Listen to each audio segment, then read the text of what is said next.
ನಮಸ್ಕಾರ, ನೀವು ನೋಡ್ತಾ ಇದ್ದೀರಾ ರಿಪಬ್ಲಿಕ್ ಕನ್ನಡ. ನಾನು ಜಯಪ್ರಕಾಶ್ ಶೆಟ್ಟಿ. ಬಿಗ್ ಇಂಪ್ಯಾಕ್ಟ್ಗೆ ಸ್ವಾಗತ. ಬಿಗ್ ಇಂಪ್ಯಾಕ್ಟ್ನಲ್ಲಿ ರಾಜ್ಯದ ಎಲ್ಲ ಜಿಲ್ಲೆಗಳಲ್ಲಿ, ಎಲ್ಲ ತಾಲೂಕುಗಳಲ್ಲಿ, ಎಲ್ಲ ಹೋಬಳಿಗಳಲ್ಲಿ ಜನಸಾಮಾನ್ಯರು ಎದುರಿಸ್ತಾ ಇರುವಂಥ ಸಮಸ್ಯೆಗಳನ್ನು ಜಿಲ್ಲಾಡಳಿತದ ಮುಂದೆ ತಂದು, ರಾಜಕಾರಣಿಗಳ ಮುಂದೆ ತಂದು, ಮಂತ್ರಿಗಳ ಮುಂದೆ ತಂದು ಆ ಸಮಸ್ಯೆಗೆ ಪರಿಹಾರ ಹುಡುಕುವಂಥ ಪ್ರಾಮಾಣಿಕ ಪ್ರಯತ್ನ.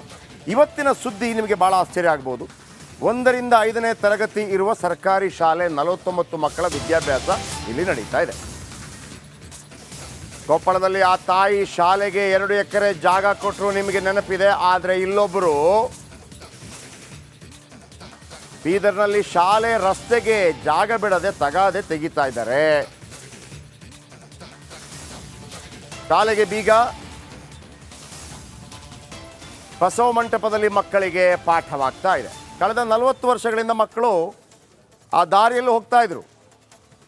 ಈಗ ದಾರಿ ಬಿಡೋದಕ್ಕೆ ಆ ಜಮೀನಿನ ಮಾಲೀಕ ಒಪ್ತಾ ಇಲ್ಲ. ಜಾಗ ಬಿಡುವಂತೆ ಮಕ್ಕಳು ಶಿಕ್ಷಕರು ಮನವಿ ಮಾಡಿದ್ರು ಕೂಡ ಜಮೀನಿನ ಮಾಲೀಕ ಕೇಳ್ತಾ ಇಲ್ಲ. ಈಗ ಶಾಲೆಗೆ ಬೀಗ ಹಾಕಲಾಗಿದೆ, ಅಲ್ಲಿಗೆ ಹೋಗಲಿಕ್ಕೆ ಆಗ್ತಾ ಇಲ್ಲ. 1ನೇ ತರಗತಿಯಿಂದ 5ನೇ ತರಗತಿ ಇರುವ ತನಕ ಶಾಲೆ, 49 ಮಕ್ಕಳ ವಿದ್ಯಾಭ್ಯಾಸ. ಕಳೆದ 3 ದಿನಗಳಿಂದ ಶಾಲೆಗೆ ಬೀಗ ಹಾಕಲಾಗಿದೆ. ಬಸವ ಮಂಟಪದಲ್ಲಿ ಆಟ, ಪಾಠ, ಊಟ ಎಲ್ಲ ಕೂಡ ಭಾಳ ಆಶ್ಚರ್ಯ ಅನ್ನಿಸ್ತಾ ಇದೆ. ನಿಮ್ಗೆ ಗೊತ್ತಿರಲಿ, ಕರ್ನಾಟಕದಲ್ಲಿ ಶಾಲೆಗಳಿಗೆ ಜಾಗ ಬಿಟ್ಟುಕೊಟ್ಟಂಥ ಒಂದು ಸಾವಿರಾರು ಉದಾಹರಣೆಗಳಿದೆ.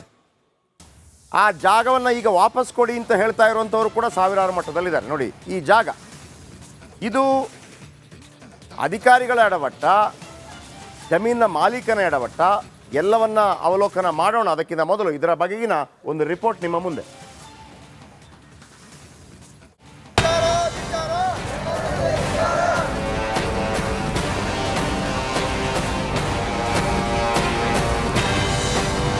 ಒಂದ್ ಕಡೆ ಶಾಲೆಗೆ ಬೀಗ ಜಡ್ದಿರೋದು, ಮತ್ತೊಂದ್ ಕಡೆ ದೇಗುಲದ ಜಗುಲಿ ಮೇಲೆ ಪಾಠ ಕೇಳ್ತಾ ಇರೋ ಮಕ್ಕಳು, ಇನ್ನೊಂದು ಕಡೆ ಶಾಲೆ ದೇಗುಲ ಮಧ್ಯೆ ಇರುವ ಈ ದಾರಿ. ಈ ದೃಶ್ಯಗಳು ಕಂಡು ಬಂದಿರೋದು ಬೀದರ್ ತಾಲೂಕಿನ ನೇಮತ್ತಾಬಾದ್ ಗ್ರಾಮದಲ್ಲಿ. ಅಷ್ಟಕ್ಕೂ ಮಕ್ಕಳು ಶಾಲೆಯಲ್ಲಿ ಪಾಠ ಕೇಳದೆ ಬಸವ ಮಂಟಪದಲ್ಲಿ ಯಾಕೆ ಪಾಠ ಕೇಳ್ತಾ ಇದ್ದಾರೆ ಅಂತೀರಾ? ಇದಕ್ಕೆ ಕಾರಣ ಈ ಊರಿನ ಮುಖ್ಯಸ್ಥ ವಾಮನರಾವ್ ಪಾಟೀಲ್. ಶಾಲೆಗೆ ಹೋಗೋದಕ್ಕೆ ಮಕ್ಕಳಿಗೆ ದಾರಿ ಬಿಡದೆ ನೌಟಂಕಿ ನಾಟಕ ಮಾಡ್ತಿದ್ದಾರೆ ವಾಮನರಾವ್ ಪಾಟೀಲ್. ತಮ್ಮ ಜಮೀನಿನಲ್ಲಿ ಮಕ್ಕಳು ಹಾದು ಹೋಗ್ತಾರೆ ಅಂತ ದಾರಿ ಬಿಡದೆ ಹಠ ಹಿಡಿದಿದ್ದಾರೆ. 3 ದಿನದಿಂದ ಮಕ್ಕಳು ಶಾಲೆ ಬಿಟ್ಟು ಬಸವ ಮಂಟಪದಲ್ಲಿ ಪಾಠ ಕೇಳ್ತಿದ್ದಾರೆ. ಇನ್ನು 40 ವರ್ಷದಿಂದ ದಾರಿ ಬಗ್ಗೆ ತಗಾದೆ ತೆಗೆಯದ ವಾಮನರಾವ್ ಪಾಟೀಲ್ ಇದೀಗ ಮಕ್ಕಳಿಗೆ ಶಾಲೆಗೆ ಹೋಗೋದಕ್ಕೆ ದಾರಿ ಬಿಡದೆ ಮಕ್ಕಳು ಶಿಕ್ಷಕರಿಗೆ ತೊಂದರೆ ಕೊಡ್ತಿದ್ದಾರೆ.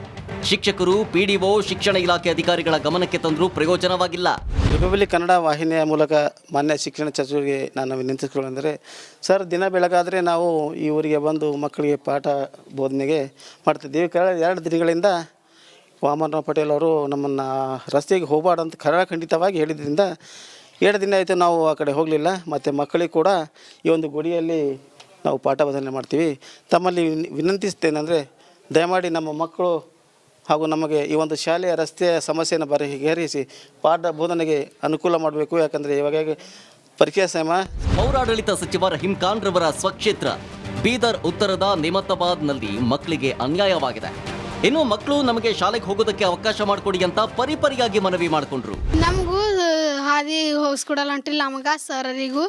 ಅವ್ರದ್ದು ಹೊಲದ ಅಂತಂತಿ ನಮ್ಗೆ ಹತ್ತಿಂದ್ವಿ, ಈಗ ಹಾದಿಲೇ ಏನಿಲ್ಲ. ಈಗ ನಮಗೆ ಹಾದಿ ಬೇಕಾಗದ. ಈಗ ಸರರು ಇಲ್ಲಿ ಗುಡ್ಯಾಗ ಕುಂತು ನಮಗೆ ಪಾಠ ಹೇಳತ್ತಾರ. ನಮ್ಮ ಹೊಲ ಇದೆ, ನಮ್ಮ ಹಕ್ಕಿದೆ, ನೀವು ಹೋಗಬಾರ್ದು, ಎಲ್ಲರಿಗೆ ಹೋಗ್ಬಿಡ್ತಾರೆ. ನಮ್ಮ ಸರರಿಗೆ, ನಮ್ಮ ಮೇಡಮ್ ಅವ್ರಿಗೆ ಇಷ್ಟೇ ಹೋಗ್ಬಿಡ್ಲತ್ತಿಲ್ಲ. ಒಟ್ನಲ್ಲಿ ಊರಿನ ಮುಖಂಡನ ಕಾಟಕ್ಕೆ ಮಕ್ಕಳು, ಶಿಕ್ಷಕರು ಬೇಸತ್ತು ಹೋಗಿದ್ದಾರೆ. ವಾಮನರಾವ್ ಹಠ ಬಿಟ್ಟು ಶಾಲೆಗೆ ಹೋಗೋದಕ್ಕೆ ಮಕ್ಕಳಿಗೆ ಜಾಗ ಬಿಟ್ಕೊಡ್ಬೇಕಿದೆ. ನೀವು ಬಿಡದಿದ್ರು ನಾವು ಬಿಡಿಸ್ಕೊಡ್ತೀವಿ. ಇದು ರಿಪಬ್ಲಿಕ್ ಕನ್ನಡದ ಬಿಗ್ ಇಂಪ್ಯಾಕ್ಟ್ ಶಪಥ. ತಕ್ಷಣವೇ ಕ್ಷೇತ್ರ ಶಾಸಕ, ಸಂಬಂಧಪಟ್ಟಂಥ ಶಿಕ್ಷಣ ಇಲಾಖೆ ಅಧಿಕಾರಿಗಳು ಗ್ರಾಮಕ್ಕೆ ಭೇಟಿ ಕೊಟ್ಟು ಈ ಒಂದು ಮಕ್ಕಳಿಗೆ, ಈ ಒಂದು ಗ್ರಾಮಕ್ಕೆ ಸ್ಕೂಲದ ಕಳೆದ ಹಲವು ವರ್ಷ ಆಯಿತು, ಆ ರಸ್ತೆ ಏನದಂದ್ರೆ ಆ ಸಮಸ್ಯೆ ಬಗೆಹರಿಸ್ಕೊಡ್ಬೇಕು, ಮಕ್ಕಳಿಗೆ ಸ್ಕೂಲಿಗೆ ಬರಂಗೆ ಮಾಡಿಕೊಡ್ಬೇಕು ಅಂತೇಳಿ ನಾವು ಕೂಡ ಅಂದ್ರೆ ರಿಪಬ್ಲಿಕ್ ನಿಮ್ಮ ಧ್ವನಿ ಈ ಮಕ್ಕಳ ಪರವಾಗಿ, ಗ್ರಾಮಸ್ಥರ ಪರವಾಗಿ ನಿಂತು ಸರ್ಕಾರಕ್ಕೆ ಒಂದು ಸವಾಲು ಹಾಕ್ತೀವಿ ಅಂತ ಹೇಳ್ಬೋದು. ಕ್ಯಾಮ್ರಾ ಪರ್ಸನ್ ಭರತ್ ಜೊತೆ ನಾನು ಮಲ್ಲಿಕಾರ್ಜುನ್ ಮರ್ಕಲ, ರಿಪಬ್ಲಿಕ್ ಕನ್ನಡ, ಬೀದರ್. ನೋಡಿ, 40 ವರ್ಷದಿಂದ ಮಕ್ಕಳು ಈ ಜಾಗದಿಂದ ಹೋಗ್ತಾ ಇದ್ರು. ಆದರೆ ಅದು ಪ್ರೈವೇಟ್ ಜಾಗ. ಆ ಪ್ರೈವೇಟ್ ಜಾಗವನ್ನು ಈಗ ವಾಮನರಾವ್ ಕೊಡೋಕೆ ರೆಡಿ ಇದ್ದಾರೆ. ಆದರೆ ಸರ್ಕಾರ ಅದರ ಬಗ್ಗೆ ತಲೆ ಕೆಡಿಸ್ಕೊತಾ ಇಲ್ಲ. ಸರ್ಕಾರ ಗಡದ್ದಾಗಿ ಸಂಬಂಧಪಟ್ಟ BO, ಸಂಬಂಧಪಟ್ಟ ಎಲ್ಲ DDPI ಎಲ್ಲ ಮಲ್ಕೊಂಡ್ಬಿಟ್ಟಿದ್ದಾರೆ. ಅಲ್ವಾ? ನಾವು ಖಂಡಿತವಾಗ್ಲೂ ವಾಮನ್ ರಾವ್ ಹತ್ರ ಕೇಳ್ತೀವಿ ಜಾಗ ಬಿಡಿ ಅಂತೇಳಿ. ನನಗೆ ಬಂದಿರೋ ಮಾಹಿತಿ ಪ್ರಕಾರ ಕೇಳ್ತೀನಿ ನಾನೀಗ ಏನು ಅಂತ. ಶಾಲೆ ರಸ್ತೆ ತಮ್ಮ ಜಮೀನಿಗೆ ಸೇರಿದ್ದು ಅಂತ ವಾಮನ್ ರಾವ್ ತಗಾದೆ ತಗೊಂಡಿದ್ದಾರೆ. ನೋಡಿ, PDO ಶಿಕ್ಷಣಾಧಿಕಾರಿಗಳಿಗೆ ಪತ್ರ ಬರೆದಿದ್ದಾರೆ, ಇದನ್ನೇನಾದರೂ ಮಾಡಿಕೊಡಿ ಅಂತ ಹೇಳಿ. ಈಗ ನನಗೆ ಇವ್ರು ಸರಿನೋ ಅವ್ರು ಸರಿನೋ ಒಂದು ಇತ್ಯರ್ಥ ಆಗಬೇಕು. ಇದರ ನಡುವೆ ಮಲ್ಲಿಕಾರ್ಜುನ ಮರಕಲೆ ಒಂದು ವಾಕ್ಥ್ರೂ ಮಾಡಿದ್ದಾರೆ ಅಲ್ಲಿ. ಆಮೇಲೆ ಅವ್ರ ಹತ್ರ ಮಾತಾಡಿಸ್ತೀನಿ ನಿಮಗೆ. ನೋಡಿ, ಒಂದಂತೂ ಭಾಳ ಸ್ಪಷ್ಟ ವೀಕ್ಷಕರೇ, 1ರಿಂದ 5ನೇ ತರಗತಿಯ ಶಾಲೆ. 49 ಮಕ್ಕಳಿದ್ದಾರೆ ಆ ಶಾಲೆ. ಹೋಗ್ತಾರೆ ಬರ್ತಾರೆ. ಅದು ಪ್ರೈವೇಟ್ ಜಮೀನಿನ ನಡುವಿಂದ ಹೋಗಬೇಕಾಗತ್ತೆ. ನಾನು ಅವತ್ತಿಂದ ಇವತ್ತಿನ ತನಕ ಕೊಡ್ತೀನಿ, ನನಗೇನಿಲ್ವಾ ಅನ್ನೋ ರೀತಿಯಲ್ಲಿ ಅವ್ರು ಕೇಳ್ತಾ ಇದ್ದಾರೆ. ನಾನು ಇನ್ನು ಬಿಡಲ್ಲ ಅಂಥೇಳಿ. ಇದನ್ನು ಯಾರು ಬಗೆಹರಿಸಬೇಕಾಗಿತ್ತು ಶಾಲೆ ಅಂತ ಹೇಳಿದಾಗ? ಗ್ರಾಮ ಪಂಚಾಯತ್ PDO. ಅವ್ರಿಗಾಗಿಲ್ಲ ಅಂದರೆ ಕ್ಷೇತ್ರ ಶಿಕ್ಷಣಾಧಿಕಾರಿ BU. ಅವ್ರಿಗೂ ಆಗಿಲ್ಲ ಅಂತಂದರೆ DDPI. ಆಮೇಲೆ ಊರವರು ಕೂತು ಅಥವಾ ಶಾಸಕರು ಕೂತು ಅಥವಾ ಗ್ರಾಮ ಪಂಚಾಯತಿ ಅಧ್ಯಕ್ಷರು ಮತ್ತೊಬ್ಬರು ಕೂತು ಒಂದು ವ್ಯವಸ್ಥೆ ಮಾಡಿಕೊಡ್ಬೇಕಾಗಿತ್ತು. ನಾನು ಸಂಬಂಧಪಟ್ಟ ವಾಮನ್ ರಾವ್ ಅವರನ್ನು ಕೂಡ ಮಾತಾಡಿಸೋಂಥ ಪ್ರಯತ್ನ ಮಾಡ್ತೀನಿ. ಈ ನಡುವೆ ನಮ್ಮ ಮರಕಲೆ ಅವರು ಒಂದು ವಾಕ್ಥ್ರೂ ಮಾಡಿದ್ದಾರೆ, ನೋಡ್ಕೊಂಬನ್ನಿ. ನಾವೀಗ ಸ್ಕೂಲ್ ಆವರಣ ಒಳಗಡೆ ಇದ್ದೀವಿ. ನೋಡ್ಬೋದು ನೀವು ದೃಶ್ಯದಲ್ಲಿ ನಾವು ತೋರಿಸ್ತೀವಿ ಎಕ್ಸ್ಕ್ಲೂಸಿವ್ ಆಗಿ. ಇದೇ ಒಂದು ಸ್ಕೂಲಿಗೆ ಅಂದರೆ ಗ್ರಾಮದಿಂದ ಊರಿಂದ ಸ್ಕೂಲಿಗೆ ಬರೋಂಥ ರಸ್ತೆ, ಇದೇ ರಸ್ತೆ ಸ್ಕೂಲಿಗೆ ಗೇಟ್ ಕೊಡೋದ. ಇದು ನಿನ್ನೆ ಮೊನ್ನೆದಿಲ್ಲ, ಕಳೆದ ಹಲವು ವರ್ಷಗಳಿಂದ ಇಲ್ಲಿ ಸರ್ಕಾರಿ ಸ್ಕೂಲ್ ಇದೆ.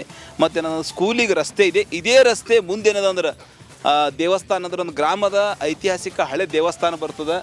ಆ ದೇವಸ್ಥಾನಕ್ಕೆ ಏನಂದ್ರೆ ಇದೇ ಒಂದು ರಸ್ತೆ ಹೋಗ್ತದೆ.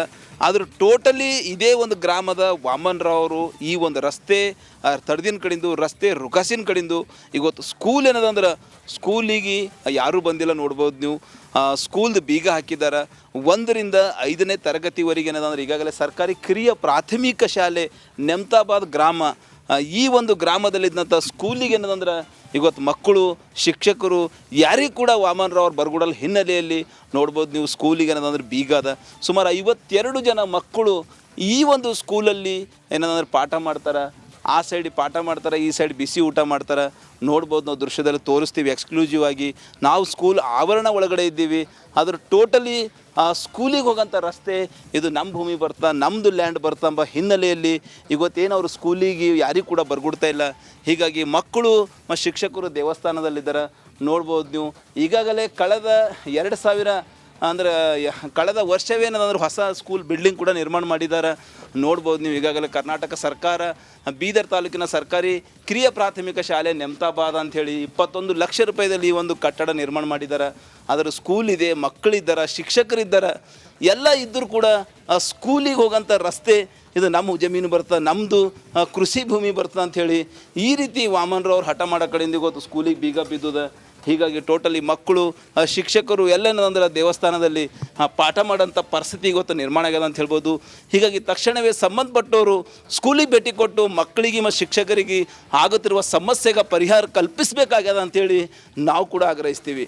ಕ್ಯಾಮ್ರಾ ಪರ್ಸನ್ ಭರತ್ ಜೊತೆ ನಾನು ಮಲ್ಲಿಕಾರ್ಜುನ ಮರಕಲೆ, ರಿಪಬ್ಲಿಕ್ ಕನ್ನಡ, ಬೀದರ್. ನನಗೆ ಮಲ್ಲಿಕಾರ್ಜುನ ಮರಕಲೆ ಒಮ್ಮೆ ಲೈವ್ ತಗೊಳ್ಳಿ. ನನಗೆ ಎಷ್ಟು ಜಾಗ ಅದು ಹೋಗುತ್ತೆ ಅಂತ ಒಂದು ಬೇಕಾಗಿದೆ ನೋಡಿ. ಇದಕ್ಕೆ ಸಂಬಂಧಪಟ್ಟವರು ಎಲ್ಲರನ್ನ ಒಮ್ಮೆ ಗಮನಕ್ಕೆ ತಗೊಳ್ಳಿ. ಜಗನ್ನಾಥ್ ಶಾಲೆ SDMC ಅಧ್ಯಕ್ಷರು ವಾಮನ್ ರಾವ್ ಪಾಟೀಲ್, ನೋಡಿ ಇದು ಶಾಲೆ ಮುಖ್ಯಸ್ಥರು ವಾಮನ್ ರಾವ್ ಪಾಟೀಲ್ ನನಗೆ ಜಾಗ ಕೊಡ್ತಾ ಇಲ್ಲ ಅಂತ ಹೇಳ್ತಾರೆ. ಅಂದರೆ ಅವ್ರದ್ದು ಏನು ಅಂತ ಕೇಳೋಣ. ಸಲೀಂ ಪಾಷಾ DDPI, ಅಖಿಲಾಂಡೇಶ್ವರಿ BO, ಇವರಿಗೆಲ್ಲ ಪತ್ರ ಬರೆಯಲಾಗಿದೆ. ಯಾಕೆ ಇಲ್ಲಿ ತನಕ ಮಾತಾಡಿಲ್ಲ ನನಗೆ ಗೊತ್ತಿಲ್ಲ. ಈಗ ಆ ಜಾಗ ಒಂದು ವೇಳೆ ಪ್ರೈವೇಟ್ ಜಾಗ ಅಂತಂದರೆ ಅದನ್ನು ಒಂದು ಸರ್ಕಾರ ತಗೊಳ್ಬೇಕಲ್ಲ, ಅದನ್ನು ಸರ್ಕಾರ ಅದಕ್ಕೆ ವ್ಯವಸ್ಥೆ ಮಾಡಬೇಕಲ್ಲ. ಆಮೇಲೆ ಗಿರೀಶ್ ಬದೋಲೆ ಜಿಲ್ಲಾ ಪಂಚಾಯತ್ CO, ಗೋವಿಂದ ರೆಡ್ಡಿ ಜಿಲ್ಲಾಧಿಕಾರಿಗಳು, ಈಶ್ವರ್ ಖಂಡ್ರೆ ಉಸ್ತುವಾರಿ ಸಚಿವರು, ರಹೀಂ ಖಾನ್ ಬೀದರ್ ಉತ್ತರ ಶಾಸಕರು, ಆಮೇಲೆ ಶರತ್ ಕುಮಾರ್ PDO, ಇವರೆಲ್ಲರೂ ಇದ್ದು ಕೂಡ ಮಲ್ಲಿಕಾರ್ಜುನ ಮರಕಲೆಗೆ ಹೋಗಿ ಅಥವಾ ಯಾರಿದ್ದಾರೆ ಬೇರೆ ವಾಮನ್ ರಾವ್ ಇದ್ದಾರೆ. ವಾಮನ್ ರಾವ್ ಅವರೇ ನಮ್ಮ ಜೊತೆ ನೇರ ಸಂಪರ್ಕದಲ್ಲಿದ್ದಾರೆ. ವಾಮನ್ ರಾವ್ ಸರ್ ನಮಸ್ಕಾರ.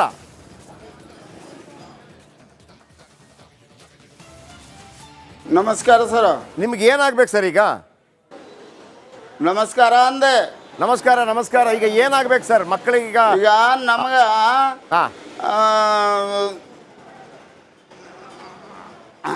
ಅದೇ ಹೇಳ್ತೇನೆ ಕೇಳ್ರಿ ಸರ್. ಹೇಳಿ ಅದೇ ಸಾಲಿಡ್ ಹೇಳ್ತೆ ಕೇಳ್ರಿ. ಹೇಳಿ.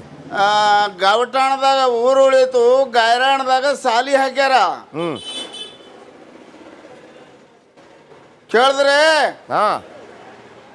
ಗವಟಾಣದಾಗ ಊರು ಉಳಿತು, ಗೈರಾಣದಾಗ ಸಾಲಿ ಹಾಕ್ಯಾರ.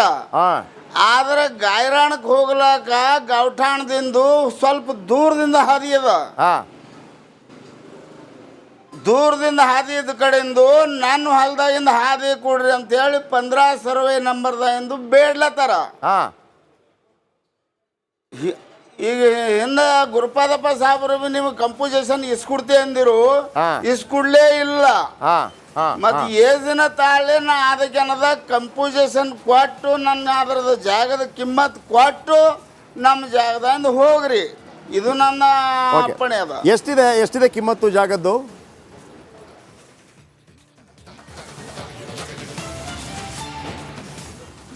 ನೀವು ಎದ್ರ ಬಂದ್ರೆ ಹೇಳಬಾರ್ದು ಸರ್. ನೀವು ಅಲ್ಲಿ ನಾ ಇಲ್ಲಿ ಹೆಂಗೆ ಹೇಳಿ? ಇಲ್ಲ ವ್ಯವಸ್ಥೆ ಮಾಡ್ಸೋಣ ನೋಡಿ. ನಿಮ್ದೇನು ತಪ್ಪಲ್ಲ ಬಿಡಿ, ನಿಮ್ಮ ಜಾಗ ನಿಮ್ಮ ಹೊಲದಲ್ಲೇ ಹೋಗ್ತಾ ಹೇಳ್ತೇನೆ ಕೇಳ್ರಿ ಸರ್. ನೀವು ಕೊಡೋಕೆ ರೆಡಿ ಇದ್ದೀರಿ? ಹೇಳ್ತೇ, ನೀವು ಎಲ್ಲೇ ಕಿರಲ್ರಿ, ನಮ್ಗೇನ ಮಾಡೋದು. ಒಂದು ಗುಂಟೆಗ 5 ಲಕ್ಷ ಕಂಪೋಸಿಷನ್ ಇಸ್ಕೊಡ್ರಿ. ನಿಮಗೆ ಎಷ್ಟು ಗುಂಟೆ ಹತ್ತದ ಅಷ್ಟು ಗುಂಟೆ ತಗೋರಿ. ಎಷ್ಟು ಗುಂಟೆ ಇದೆ ಒಟ್ಟು? ಎಷ್ಟು ಗುಂಟೆ ಹತ್ತದ ಸರ್ವೇದವನಿಗೆ ಕಳ್ಕೊಡ್ರಿ, ಅವ ವ್ಯಾಲ್ಯೂ ಮಾಡಿ ಕಳ್ಕೊಡ್ತಾನ. ಓಕೆ, ಅಷ್ಟೇ ಅಲ್ವಾ ನಿಮ್ಮ ಡಿಮಾಂಡ್ ಇರೋದು? ಅಷ್ಟೇ ಅಲ್ವಾ? ಆಗಲಿ ವಾಮನ್ ರಾವ್ ಅವರೇ, ನಾನು ಮಾತಾಡ್ತೀನಿ. Thank you. ಮಾತಾಡಿದ್ವಿ. ಥ್ಯಾಂಕ್ ಯು ಮಾತಾಡ್ತೀನಿ, ನಾನು ಕೇಳ್ತೀನಿ. ಓಕೆ, ಇವ್ರು ಹೇಳ್ತಿರೋದು ಅಷ್ಟೇ. ನನ್ನ ಹೊಲದಿಂದ ಹೋಗ್ತಾ ಇದ್ದಾರೆ, ಕಂಪನ್ಸೇಷನ್ ಕೊಡ್ತೀನಿ ಅಂತ ಹೇಳಿದರು ನಾಗಮಾರಪಲ್ಲಿ ಅವರು. ಅವರಿಲ್ಲ ಈಗ. ಸೊ ನನಗೆ ಕಂಪನ್ಸೇಷನ್ ಕೊಟ್ಬಿಡಿ, ನೀವು ತಗೊಂಡೋಗ್ಬಿಡಿ ಅಂತ ಹೇಳ್ತಾ ಇದ್ದಾರೆ.